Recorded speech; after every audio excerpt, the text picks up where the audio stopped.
Hello， 大家同學早晨。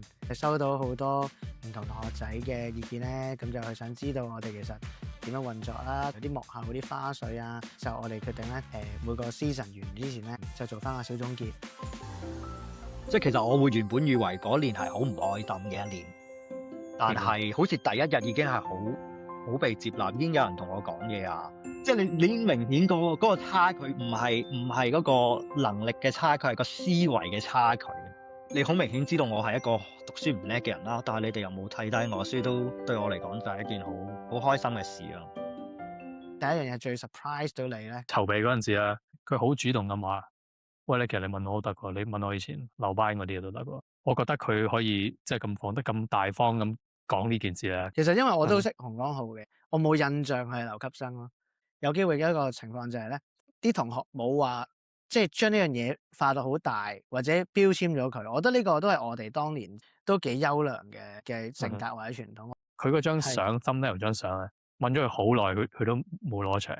佢話等呢條剪緊頭髮先，跟住之後咧就我諗揾人幫我影啦。但係個效果咧係真係好靚，個 background 專長好似人哋啲 stand up comedy。咁而家佢加入咗我哋團隊啦。嗰日我直情同佢翻聖保羅啊，咁啊揾幾個先生啊，跟住我哋去食警城飯咯，兩個。即係我哋之後有個 in person 嘅錄影啊，佢又一齊即係幫手打點啊，影下幕後啲啊，做隊友係一流啊呢個。見到打街機嗰陣時就遊戲機中心喺香港式微啦，咁我哋就要自己揾場。但係冇 guarantee 嘅，通常係失望多過開心。係啊，閃中閃，後面嗰張係悟空同吳範錯怪波氣。嗱，呢啲個藍盒 Hot Wheels 呢架一般嘢嚟嘅。呢架係啊，呢架係咪貴啲啊？呢架會喺個 interview 裏邊會成日換咗咁多套衫。以前同佢咧，我全部絕對唔係 friend。咁因為呢件事咁啊傾開偈咧，知道佢好中意打機，咁我哋就決定不如唔好講以前啲啦，淨係講齋打機，講佢又中意儲卡啦，咁我又開始儲翻卡啦。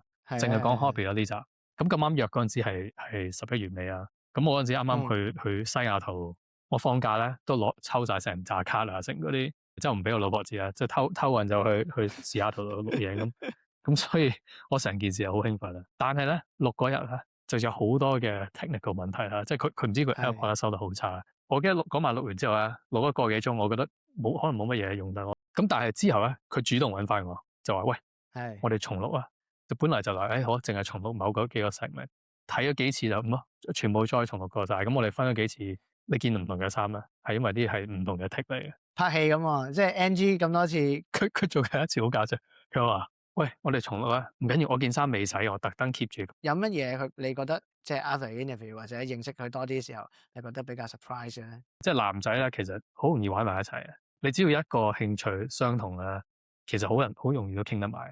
又可以好 friend 喎，咁我翻咗香港啦，嗰日就約啲中學同學出去食飯，佢又遲到，因為佢唔知佢之前去電影節，佢好中意睇電影。你記唔記得咧？嗰晚你喺度，你記唔記得咧？喺度食完飯之後，喺個袋度攞支雙節棍出嚟度打你記得？哦，記得。係好得意。佢嗰個係唔知係睇戲嘅道具，我唔記得咗啦，好似。係啊，同埋佢成套 outfit 都好型。之後我哋飲嘢啊，都幾開心。同埋之後翻屋企啊，佢住即係我附近啊，佢諗住搭地鐵嘅。跟住我話冇，我坐巴士。跟住佢又話我同你坐巴士啊。佢陪埋我坐去我嗰度，跟住行翻轉頭。而家 Jimmy 就幫手我哋做下同班同學咁，都多謝佢即係咁投入呢件事啦。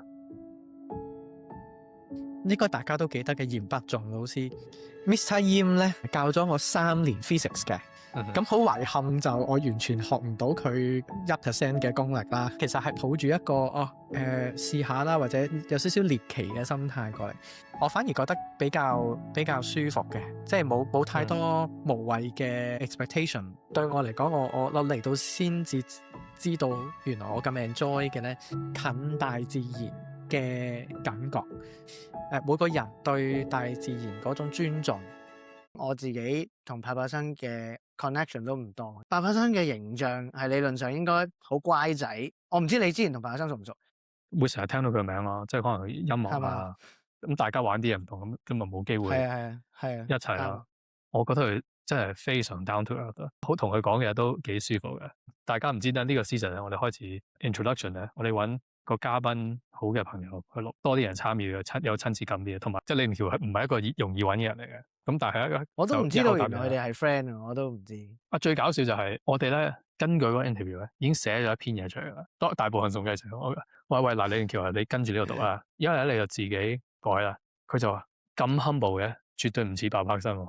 但係我覺得佢都係好禮貌嗰啲謙君子嗰啲咯，係啊。係啊，但係以前我哋唔中意乖嗰啲啊嘛，我哋覺得又唔好嗱，唔好講話唔中意，我哋只不過係融入唔到佢哋一齊去乖啫。我好中意睇書呢樣嘢，應該係冇變過嘅。咁後來有英國讀書啦，我為咗想證明自己係一個中文人咧，其實喺英國讀完大學翻嚟咧，我係專登咧本來想報中國文學。我以前細個嘅志願係一個作家啦，為咗去 contribute 翻自己即係呢一方面嘅興趣啦，咁就會做下啲所謂嘅義工啦，可能幫下啲藝術團體啊咁。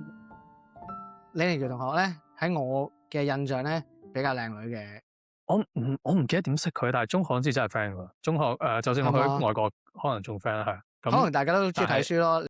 我都好感激佢肯上嚟，因為我知道佢人咧都幾 private 嘅。嗰集咧可能得10分鐘啊，我哋傾咗成個幾鐘啊。我覺得呢樣嘢都係好正嘅，即係我覺得同班同學 Gerald 係有 energy 去繼續做咁多嘢咧，就因為其實可能有一啲嘅 guest 咧都可能係你熟過嘅朋友，可以講翻好多唔同嘅童年嘅嘢，係好開心。因為我細個喺小學嘅時候，基本上都係咁 push 出嚟嘅啫。但係我太太就佢屋企就唔係好 encouraging 啊，傾到你 agree 咁先做啊咁。我就發覺好多 conflict 啦。其實係我嘅小學同學，我早知揾你 interview 佢啦。原來你都可以啊。其實因為當然佢係資優生啦，佢係梗係名列前茅啦 ，always 咁。但係中學又唔係話好熟，喺你嘅角度覺得唔同啊，或者好 surprise 原來係不嬲聽佢講彈琴好叻啊，我諗全級都知啦。音樂造詣極高啦，係咪先？係咯，靚仔啦，多女中意啦。高大啦，你知唔知我有一次小學同學聚會，有2個高嘅企喺我側邊，跟住影咗張相，我起碼矮佢哋成大半個頭，我都會膊頭多啲嘅啫。個形象就係咁咯，以前。但係同佢傾偈咧，好 down to earth 喎，即係你唔會覺得佢自己 anyway 話佢以前細個高傲啦，即係同佢講嘢好舒服啊，就係做醫生啊，佢完全冇架子啦。佢都有同我 share 一樣嘢，佢有同我講話啊，當年佢做嘅 extracurricular activities 都係自己一個人嘅呢樣嘢，因為佢覺得好羨慕我，覺得我係好多活動咧都係一大班人做嚟踢波啊、籃球啊、其他嘢，咁佢就覺得有機會係咁樣啦，而令到可能俾人產生咗佢對佢高傲嘅形象。咁我相反諗翻咧，我係冇乜呢啲特別 activity 啊，唔係同埋我唔會參加好多學校啲咩主打嘅項目啊，即係 choir 啊、童軍啊嗰啲咁嘅嘢。咩音樂啊？但係我就擺好多時間同啲同學去踢波啊，做啲無聊嘢啊。而家諗翻係最開心嗰啲時間，好多都係。係啊，你問我其實講真，中學學過啲咩？可能有幾個 knowledge 仲記得啦，但係你話最快樂嘅回憶都係同啲同學仔去 hang out 啊、玩啊。即係呢個就係當年好簡單嘅一個節奏咯。另外一樣 take away， 我覺得係佢真係好中意小朋友啊，即係擺好多心機諗下啊，點樣教好啲佢啲小朋友啊。佢都係好陽光、好 bright 嘅一個人嚟。其實我基本上靠補習去吊命嘅，跟住先至可以過到會考位咧，保我入到大學嘅。跟住我阿媽問我啦，喂，知你地震喎，你有冇事啊？跟住我就好似講嗰句，喂，發到飆尿啊咁樣，定唔知嚇到黎點樣？跟住我就冇再覆佢啦。跟住翻嚟咪係咁鬧啊！喂，你就係講佢嚇到黎點，跟住點啊？咩咪死咗咩事啊？多謝。你第一集做主持，訪問你嘅好朋友羅琳，個感覺點啊？我係咪主持咧？我覺得我唔係一個主持，只不過我係同我好朋友喺度錄咗一個大家嘅訪談，即係傾偈咧，處男下海咧就有啲 difficulties。我個 icon 啊，或者我個 profile 係好細個嘅。有啲 technical issues 就係個 virtual cam 啊嗰啲嘢咧就有啲 lag，個聲就冇問題，但係咧個影像咧係全部 lag 幾十秒，完全係窒晒機嘅。最後就亦都好辛苦 ，Gerald 就揾咗個好細嘅圈睇，俾我喺同時間出現，亦都唔阻礙到成個 interview 嘅。如果要再錄過咧，係可以嘅，絕對冇問題嘅。但係當時嘅即係 vibe 啊，或者嗰個即係嘅情況又變咗好似嘥咗。